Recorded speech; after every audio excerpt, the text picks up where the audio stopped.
কিছু মানুষের দেওয়া স্মৃতি এবং তাদের দেওয়া ভালোবাসা কখনো আমি ভুলতে পারবো না। কেননা আমি কোনো স্বার্থপর নই, বেঈমান নই, চিট নই। আমি আমার জায়গা থেকে 100। কেননা যারা স্বার্থের জন্য সম্পর্ক গড়ে, স্বার্থের জন্য সবকিছু করে, তারা মুহূর্তের মধ্যে সবকিছু শেষ করে দিতে পারে।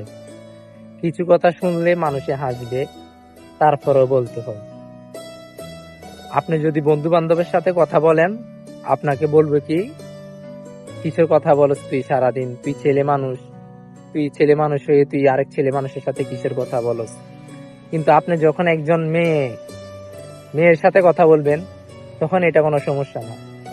তখন আপনার রাইতে যদি ছাড়টাও হয়, এটা কোনো সমস্যা না, সবকিছু ম্যানেজ করা যায়।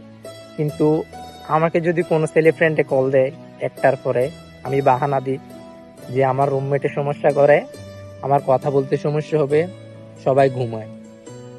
কারণ আমার এত একটা ইন্টারেস্ট নাই ছেলেদের সাথে কথা বলা।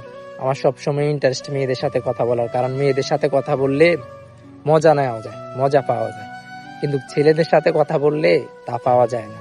তাই আমি সবসময় এক্সকিউজ দিয়ে থাকি যে আমি বিজি আছি, জবে আছি, আমার সবকিছু নিয়েই বিজি সময় যাচ্ছে। প্লাস আমি কোনো একা রুমে থাকি না, আমার বাপের আমার আব্বুর কোনো অর্ডার টাকা নাই যে আমি একা রুমে থাকবো, সবার সাথে কথা বলবো। আমি শেয়ার করে থাকি রুম, তো আমার রুমমেটদের সমস্যা হয়, এখন কথা বলার টাইম নেই। শোনেন, যারা সত্যিকারের বন্ধুত্ব করে তারা কখনো এক্সকিউজ দেয় না, কিন্তু আমি তো সবসময় ফেক ছিলাম।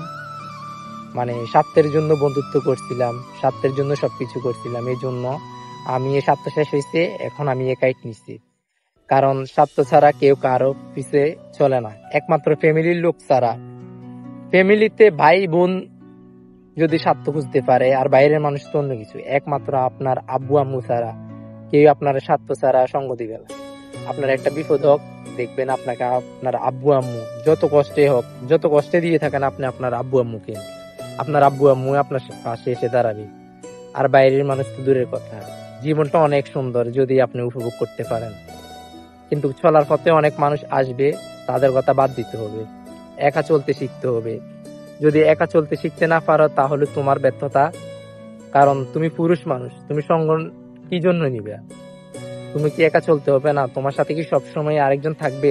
থাকবে না। সো একা থাকতে শিখতে হবে, একা থাকতে চেষ্টা করতে হবে, কষ্ট হলে সবকিছু মেনে নিতে হবে। আর স্বার্থের দিক দিয়ে বলতে গেলে, আমি নিজে স্বার্থ ছাড়া কারো পিছিয়ে ঘুরি না। কারণ যদি যেখানে স্বার্থ নাই সেখানে আমি নেই। এই জন্য স্বার্থটা হচ্ছিল মূল আসল কথা। এই জন্য আমার স্বার্থ শেষ হয়েছে, আমি সবকিছু ছেড়ে দিতে হবে, কারণ স্বার্থ ছাড়া চলাটা অসম্ভব। জীবনে অনেক কিছু দেখবেন, কিন্তু দুঃসময়ের যে পাশে এসে দাঁড়াবে, তার মতন মানুষ আপনি দেখবেন না। মানুষের বিপদের সময় ওই মানুষকেই স্মরণ করে যে দুঃসময়ে পাশে থাকে। কিন্তু আমরা মানুষ এমন জাতি, দুঃসময়ে যাকে স্মরণ করি না কেন, সুখের টাইমে কাউকে স্মরণ করি না। আর সেলফিশের মতন কাজটা আমি নিজেও করি। তো আমার কথা ক্লিয়ার যে আমি নিজে সেলফিশ, আমি নিজে সবকিছু স্বার্থের জন্য সবকিছু করি, আর কিছু বলবো না।